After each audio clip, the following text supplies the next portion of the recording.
Welcome to the Board of Education's August 10th, 2023 regular session meeting. Please stand as we observe a moment of silence followed by the Pledge of Allegiance led by Ms. Owen.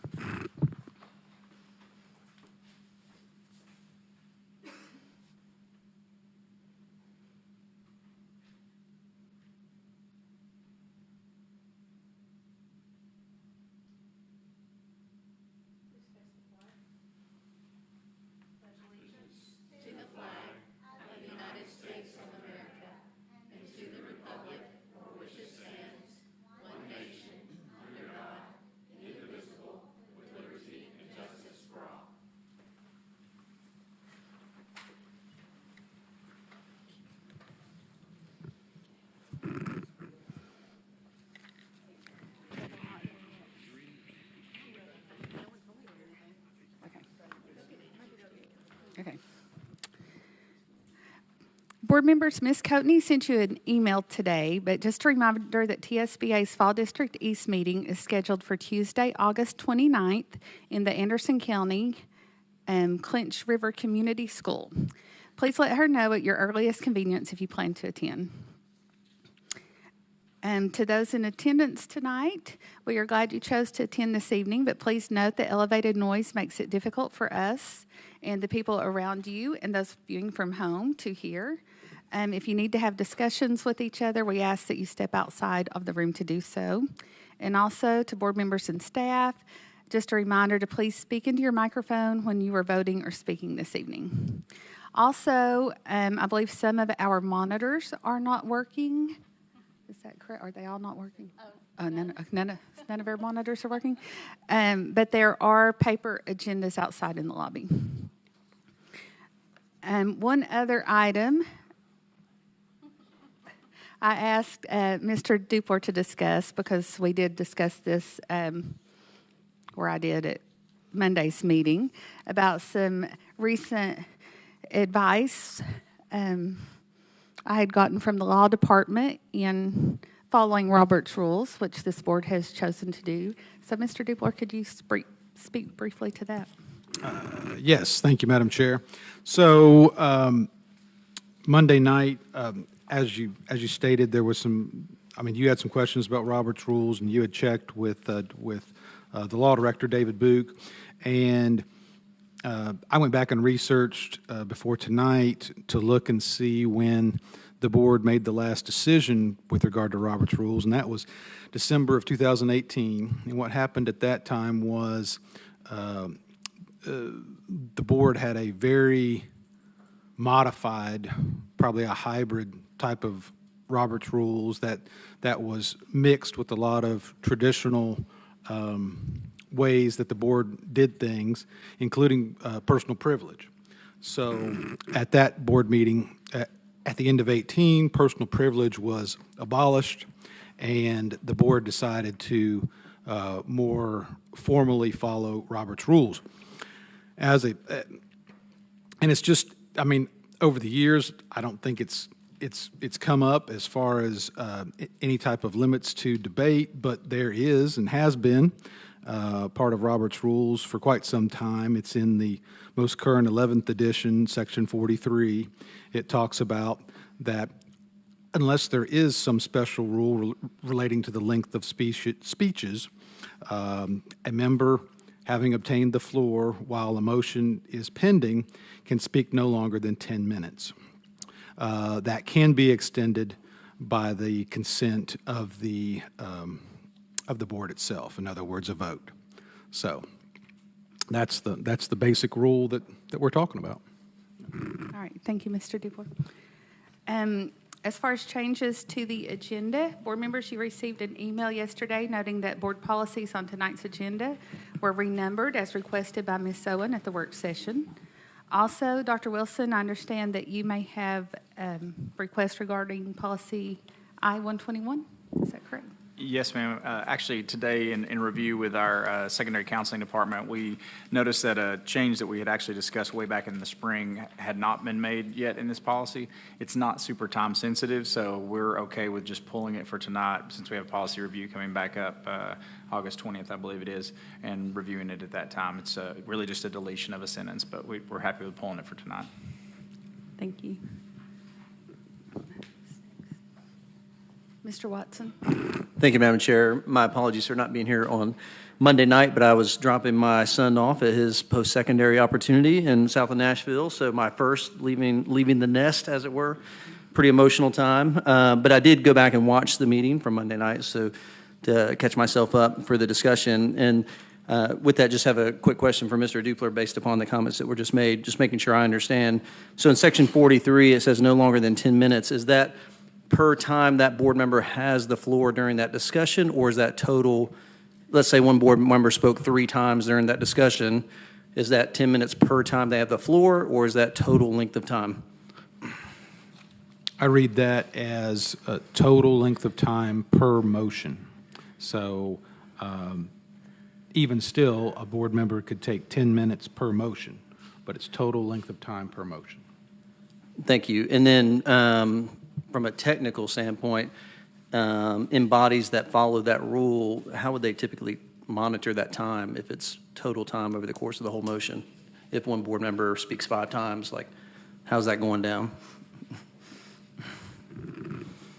Well, we have asked, or I have asked Heath, who does the timers for, and we talked about this, how it would be, there might be breaks in that, right? You might Sure. say something for 2 minutes and come back and say something, and he is aware of that, and he would keep time of that. And just to note, this is something that Mr. Dupler and I talked about, after it had been called to my attention. We do have our annual retreat in September, and we do plan on discussing this more then. Sure. In Robert's rules. Yeah, and I don't have a problem with the there's discussion. just a I just want to make couple sure I understand what's the expectation. That's And all I'm trying to do. honestly, I don't know that it would even affect, I mean, I don't know that we usually go over that anyway. Yeah. I mean, really, Sure. for most items. Yeah, okay. So, Thank you. all right, Ms. Henderson, you were next. I don't know, does Ms. Owen have something on this item? Ms. Owen? Are you speaking on this particular item right here? Then I can go next. I had a question about the time limit. Go ahead. Okay, thank you. Something else. So my question is, if we have 10 consecutive timers going, how can that be, how is the public going to be able to see those? And how can we be able to see those so that we will know how much we've used? Well, if you have a question, for now, we would ask Keith if he could give us updates. Again, we plan on discussing this more at our annual, which is next So is month. this in effect for tonight? Yes. So it's in effect for tonight, but we don't have any way to see it? You can ask. I mean, we could, or you could put it up, well, I don't know, you can only put one at a time on the screen, right? Well, and your monitors aren't working. So, Currently, but you feel like you could manage that? yeah. I mean, the best thing to do is write down, then when someone has time left, that's all we can do for now. Okay.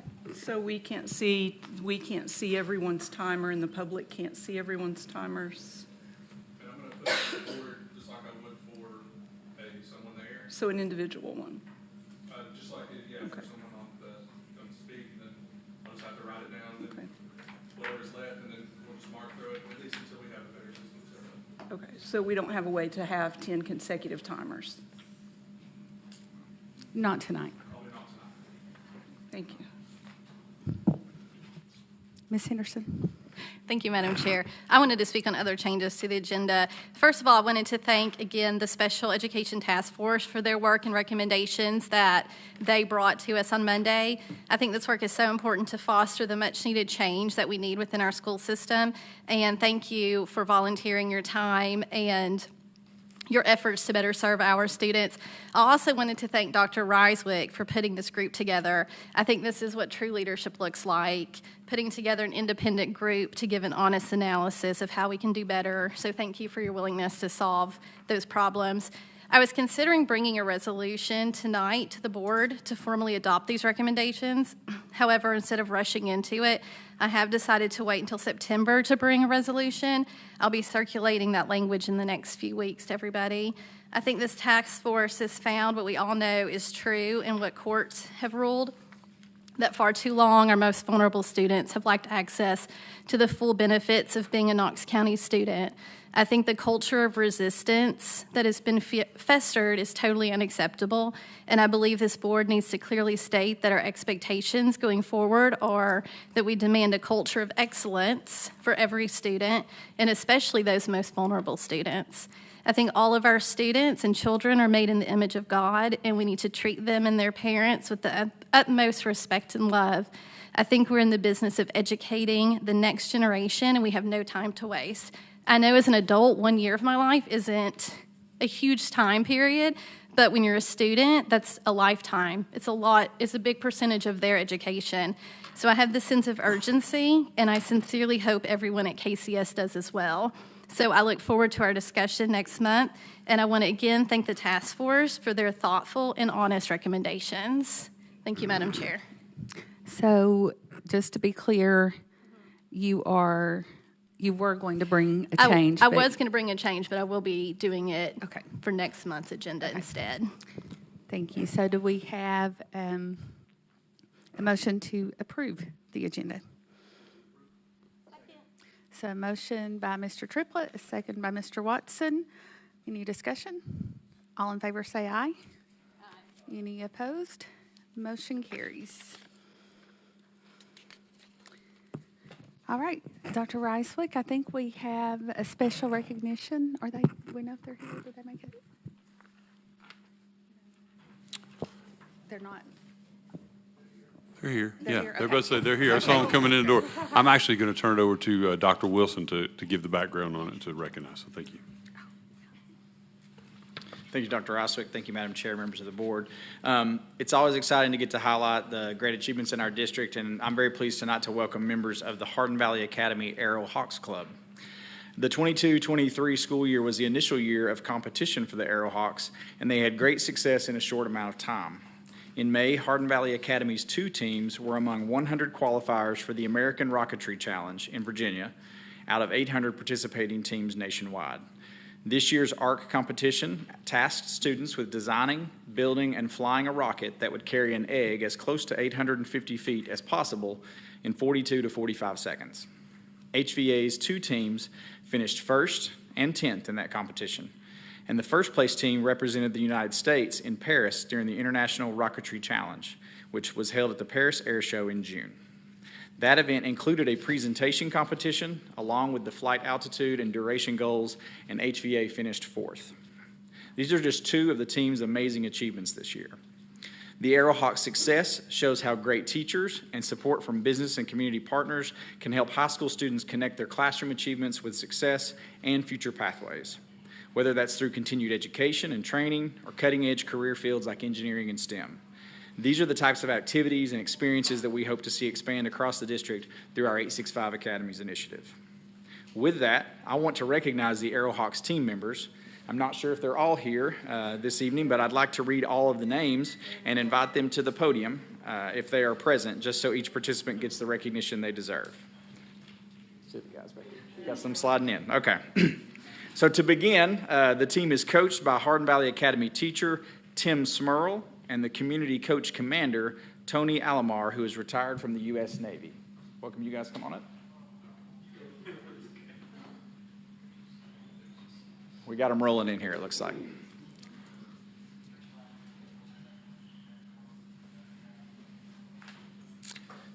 All right, next we're going to recognize members of the 10th place team from the American Rocketry Challenge. Team captain was Aiden Finney, Branton Bruner, right here, and Adrian Alomar. Coming on up. Next, we'll recognize members of the first place team from the American Rocketry Challenge. The team captain was Zane Gracino Mayer, Haley Dandena, is that correct pronunciation? Sorry about that. Bailey Mounts, Trey Harvey, Khalil Ortiz, okay, Caleb Mulder, and Otelia Skolnick. Okay. Please join me in giving these students and coaches a big round of applause.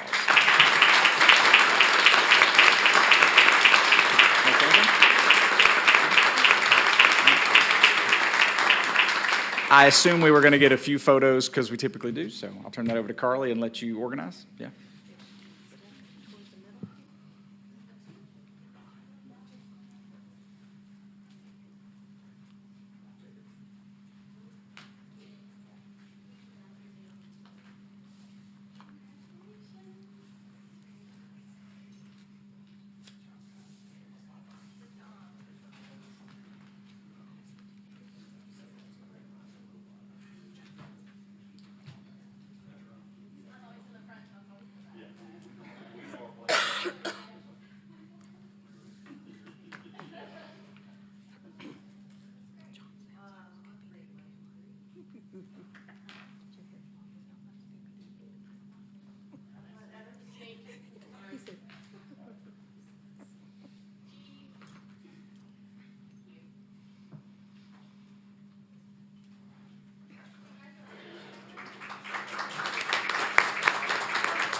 And congratulations again for that. All right, so with that, Ms. Coatney. Thank you, Madam Chair. Item 6, consent agenda. Motion by Mr. Triplett, a second by Ms. Horn. Discussion. All in favor say aye. Any opposed? Motion carries. 7A, approve first reading of Knox County Board of Education Policy B160, school board meetings as amended.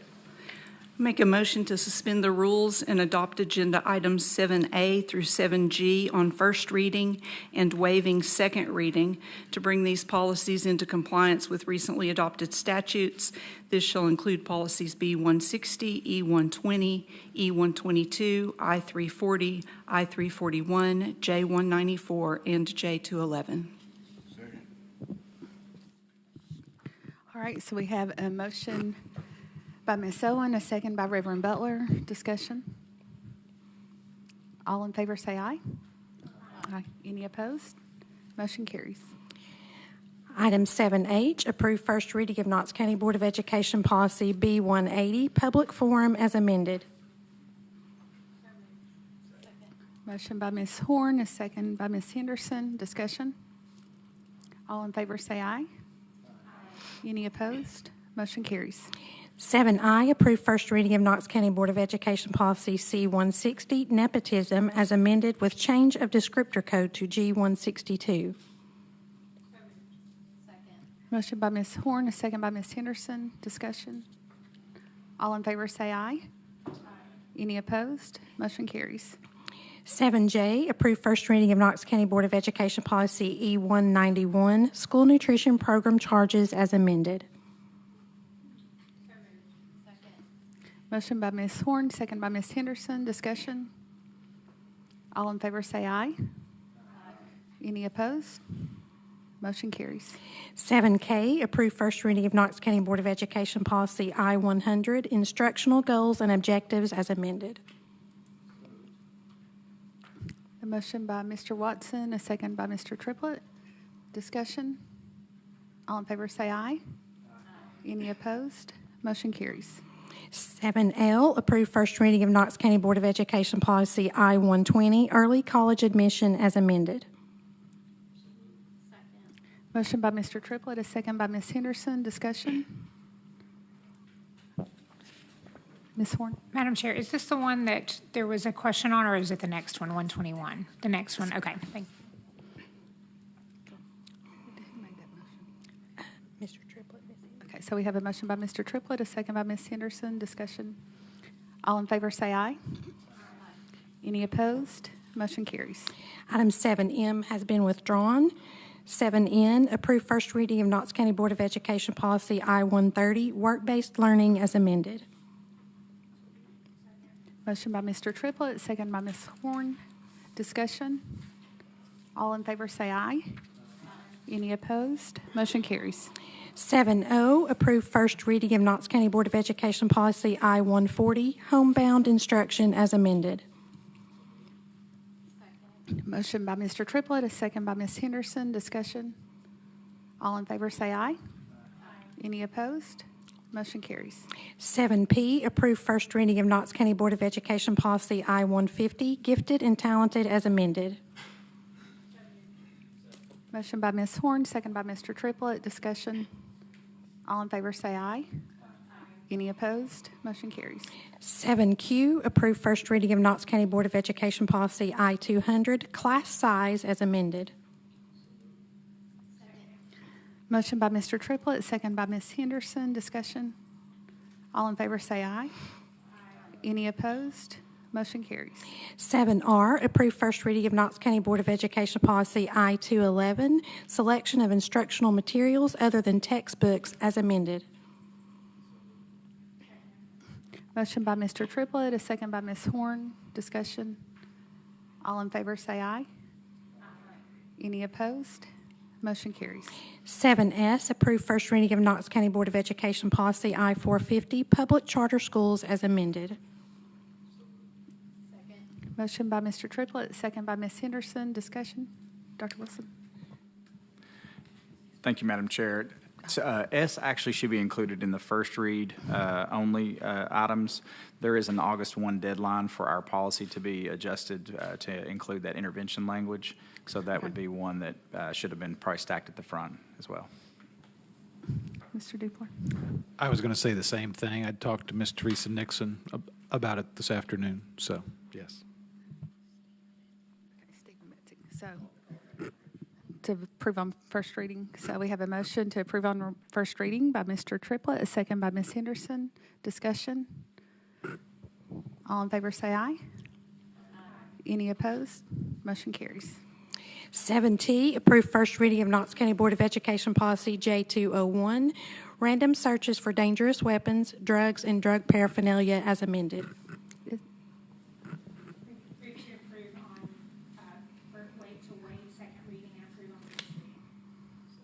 So we have a motion by Ms. Horn to approve on first reading and a second by Mr. Triplett. Discussion? All in favor say aye. Any opposed? Motion carries. Item 8A, approve Town of Farragut grants in the total amount of $108,000 for Farragut Primary, Farragut Intermediate, Farragut Middle, and Farragut High Schools. Motion by Ms. Horn, second by Ms. Henderson. Discussion? All in favor say aye. Any opposed? Motion carries. 8B, approve grant agreement with National Education Association Foundation for a term of July 6, 2023 through July 6, 2024, and receipt of any A student success grant in the amount of $4,310 for Knox County School Social Studies Department. So moved. Motion by Ms. Owen, a second by Mr. Triplett. Discussion? All in favor say aye. Any opposed? Motion carries. 8C, approve grant agreement with Project Lead the Way Incorporated for a term of June 30th, 2023 through May 31st, 2026, and receipt of grant funding up to $14,000 for Farragut High School. Motion by Ms. Horn, second by Ms. Henderson. Discussion? All in favor say aye. Any opposed? Motion carries. 9A, approve contract with Roth Imes LLC for provision of facility condition assessments and capital asset management software at a total year one cost of $923,450 using capital improvement plan funds. Motion by Ms. Horn, second by Mr. Triplett. Discussion? All in favor say aye. Any opposed? Motion carries. 9B, approve construction contract with Skilled Services LLC for Phase 1 of the ESSER 3.0 Career and Technical Education Work-Based Learning Projects in the amount of $1,372,500. Motion by Mr. Triplett, a second by Ms. Henderson. Discussion? All in favor say aye. Any opposed? Motion carries.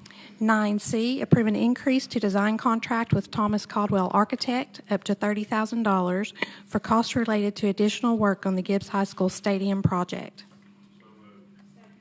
Motion by Mr. McMillan, second by Ms. Owen. Discussion. All in favor say aye. Any opposed? Motion carries. 9D, approve an increase to construction contract with the Chrisman Company in the amount of $120,000 for costs related to the revised scope of work at Mill Creek Elementary School. Motion by Ms. Henderson, second by Ms. Horn. Discussion. All in favor say aye. Any opposed? Motion carries. 10A, approve request of Knox County Schools Maintenance Department to purchase 6 new Ford Fleet Transit vans using statewide contract SWC 209 vehicles at an estimated cost of $300,000 using general purpose funds. So moved. Motion by Ms. Owen, a second by Mr. Watson. Discussion. All in favor say aye. Any opposed? Motion carries. 10B, approve request for expenditure of excess school nutrition fund balance in the amount of $2,500,000 for purchase of large equipment. Motion by Mr. Triplett, a second by Ms. Horn. Discussion. All in favor say aye. Any opposed? Motion carries. 10C, approve fund balance designation in the amount of $42,000 for the KCS Elevate program. Motion by Mr. Watson, second by Ms. Horn. Discussion. All in favor say aye. Any opposed? Motion carries. 10D, approve fiscal year 2024 general purpose budget adjustment in the amount of $7,614,000 to reflect a TISA adjusted amount and property tax revenue shift. Motion by Ms. Horn, second by Mr. Triplett. Discussion. All in favor say aye. Any opposed? Motion carries. All right. Ms. Henderson, do we have public forum? Yes, Madam Chair. First up, Joey. I'm so sorry. I'm probably going to butcher your name. Hey, buddy. Welcome. I know I talked to your mom on the phone or email. So you have 3 minutes to state your name and county of residence, okay? Okay. Okay. Hi, my name is Joey Moss, and I live in Knox County. For the past few years, I've been trying to get sidewalks at Ball Camp Elementary School. Because of where I live, I'm not allowed to ride the bus, and I would like to walk to school, but my mom says it's too dangerous. I made a video of our walk to school, and it has been shared with people trying to get sidewalks added. Many people told me it wasn't their job or problem, and they couldn't help. Jim Slowden at the county watched my video and agreed to change the stoplight crossing times. I was excited to get his response. Mayor Jacobs let me and his staff share the plans for the new sidewalks on Ball Camp Pike. Now we need sidewalks from the main road to the door of the school. You can see here where the county sidewalks will be. In the next one, you can see where there are no sidewalks on school property. There are no sidewalks right here to the door. Knox County added sidewalks the entire length of from Middlebrook to Oak Ridge Highway. This will make it easier for kids to walk to school this spring, but now we need to be able to get to the door without getting hit by a car on school property. Thank you for your time. You want to show this one? This is me trying to get to the door, and there's no sidewalks this way, or this way.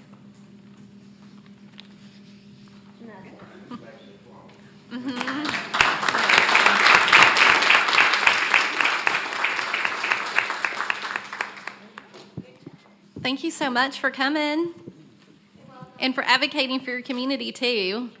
It's hard work. Next, we have Kim Creditch.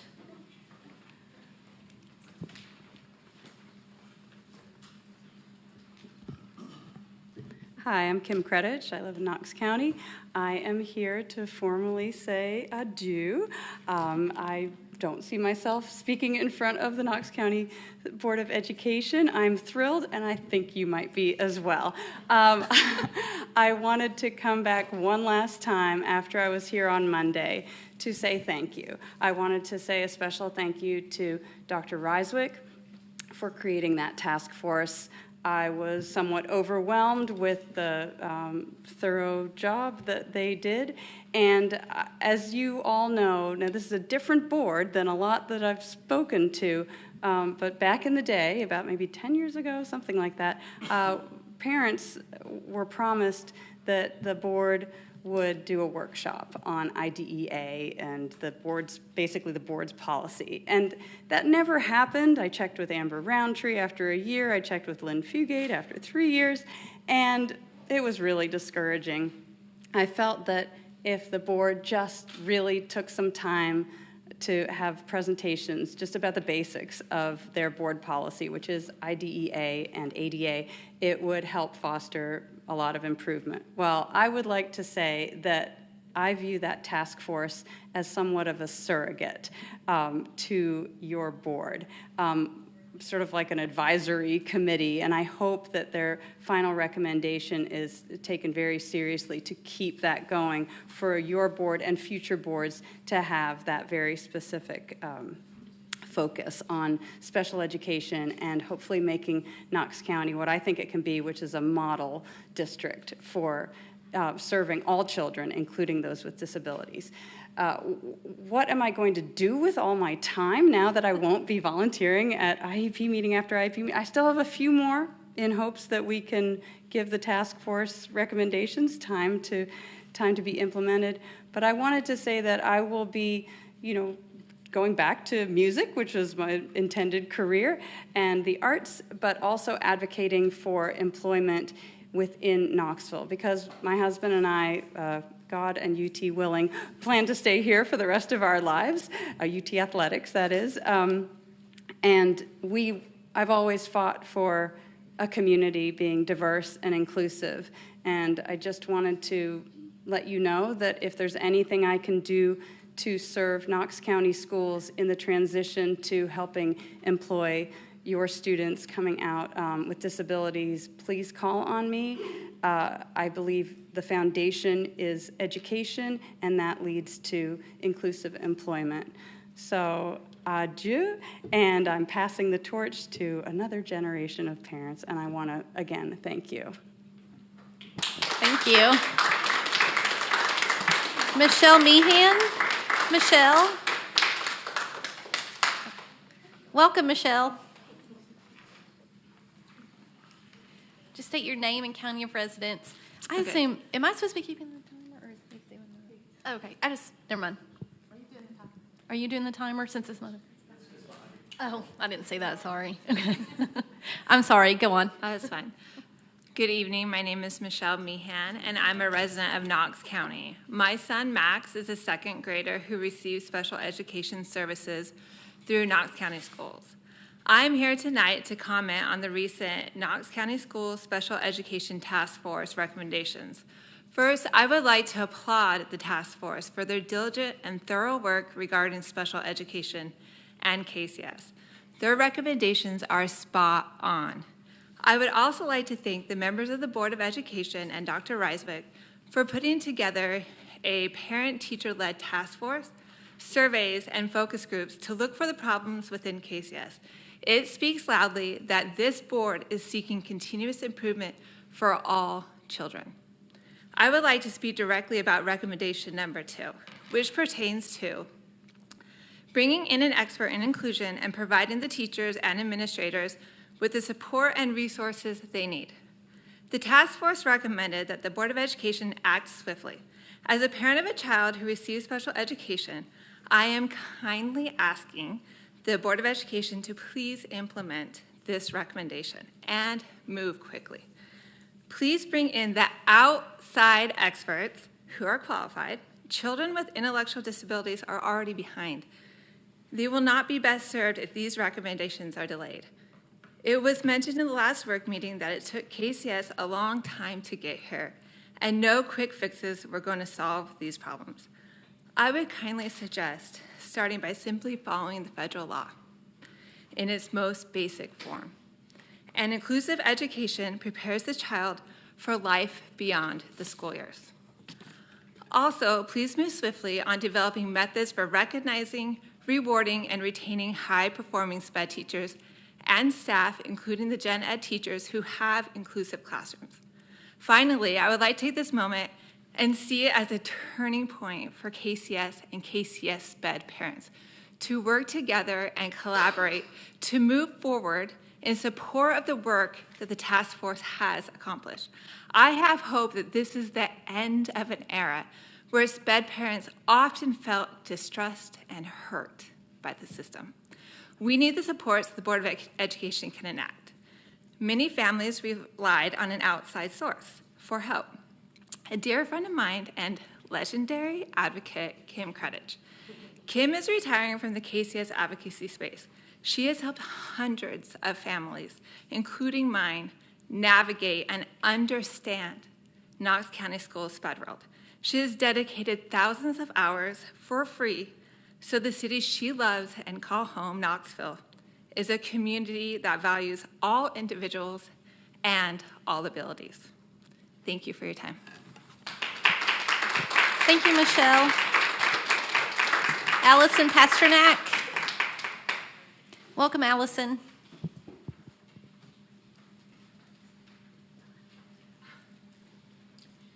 Thank you. Allison Pasternak, Knox County. Good evening. After speaking in front of the board for several months about allowing private ABA therapists in KCS, was really looking forward to taking a break from these meetings for a while. However, after hearing the task force presentation on Monday, I felt compelled tonight to speak and echo the recommendations and findings of the task force. I was pleasantly surprised, although quite skeptical, when Dr. Ryswick announced the task force and explained their purpose. After listening to the presentation the other night, I was relieved to hear what they had to say. Not because it was a glowing report, but because it was the truth. As the parent of a special needs child in Knox County Schools, I feel as if speaking the truth about the school system's pitfalls is the first step in creating a stronger program. As I have shared with the board at previous meetings, my son missed a combined 180 days in his first 2 years of middle school because I was told he couldn't have his private therapy done in school. I was told he couldn't have an outside therapist work with him because of a policy, which turned out to be more of a practice, which really boiled down to a long-standing culture of resistance in central office. I am so grateful that this board passed the private practitioner policy on the first reading. For the first time in 3 years, my son will be able to attend school 5 full days per week, and today, my son's registered behavior technician was with him at school, where he spent all but one class in his least restrictive environment, the general education setting. The current state of my son's education plan has me feeling optimistic, although cautiously so. It took a lot to get here. Prior to the spring of last year, my son was spending over 5 hours a day in the SPED setting. Getting him into the general education setting took many IEP meetings, and I also had to enlist outside help. My friend and advocate, Kim Credich, looked at Alex's IEP and asked why he wasn't spending more time outside of the SPED setting. Truth was, I didn't know. After all, he does not have behaviors that impede his learning or that of others. Kim offered to go with me so we could have Alex's time in gen ed increased. When I informed the IEP team that she would be attending with me, the meeting had to be rescheduled so additional staff from central office could attend. You see, they only typically attend these meetings when they know you have an advocate involved. It's a perfect example of the resistance parents feel when they're trying to get the best for their children. In response to the task force on Monday night, Dr. Ryswick said, "It's not enough to be compliant by the law." To me, this comment in and of itself represents a major shift in the way KCS is starting to approach special education services. In the past, KCS has failed to meet minimum requirements by law, as evidenced by the many lawsuits brought about and won by parents. The fact that KCS wants to do more than comply with special education laws has me feeling hopeful. I truly hope the task force recommendations are implemented swiftly. Parents of special needs students understand, possibly more than anyone, that progress is not always linear. What speaks volumes to us is the fact that this dialogue is happening and that the efforts are being made to make the special education program better for our children. Thank you. Thank you. Tiffany Matthews. Tiffany? Hello, Tiffany. Just state your name and county of residence in 3 minutes. Hello, my name is Tiffany Matthews, and I'm a Knox County resident. Hello, I have spoken in front of you before back in February. My husband and I have 4 children in Knox County schools, 2 with IEPs for autism. I am relieved to say that all 4 kids are finally in the same school this year, our fabulous zone school of New Hopewell Elementary. I'm here tonight in celebration of what I've heard at Monday's meeting about modifications bank being developed by Knox County schools. I attended the Tennessee Department of Education Special Ed Advisory Council meeting on July 10th, where I gave public comment about this needed resource and was so encouraged to hear the TDOE folks tell me after my comments that it would be putting together this same kind of resource for teachers in all Tennessee school districts. It is so good to hear that there is now an agreement on the value of this type of resource. And finally, concrete action is being taken toward this longstanding parent request at the local and state level. I will say that the news on Monday of the KCS Modifications Bank came as a surprise to me and apparently a lot of people, including board members and the Special Education Task Force, had just presented findings and recommendations. While I have to wonder why this fantastic action was kept under wraps all summer when apparently around 10 teachers were paid throughout the summer to work on this project, I guess I'm just happy it has happened. This has been the missing link in our oldest son's program, and we were unfortunately forced to take legal action in the spring to address the problem. A question I have now is how parents can access this resource and even contribute to it with modifications approved by the people overseeing this resource, as we have become, if I do say so myself, experts in modifying. I believe effective modified curriculum materials should be shared as much as possible to expand everyone's access to understanding of modified content as a part of an IEP. I know I speak for so many parents when I say we want to work with Knox County schools to help improve special education and move forward a new trusting relationship, helping our teachers support all our children. This has always been the goal, and I want to thank our superintendent for creating the task force that has been provided us all with an exceptional roadmap to start this process now. Lastly, I want to publicly thank my best friend, Kim Creditch. She is someone I am incredibly grateful to have in my life. I am thankful that you crossed my path. Kim has helped me through so many trials, and when I feel like it is never-ending, constant battle, she's there to encourage me to keep going. She doesn't just give me advice to figure things out on my own, but she is there with me every step of the way. It's not her passion, but she's passionate in her works. Thank you. Thank you. That concludes public forum.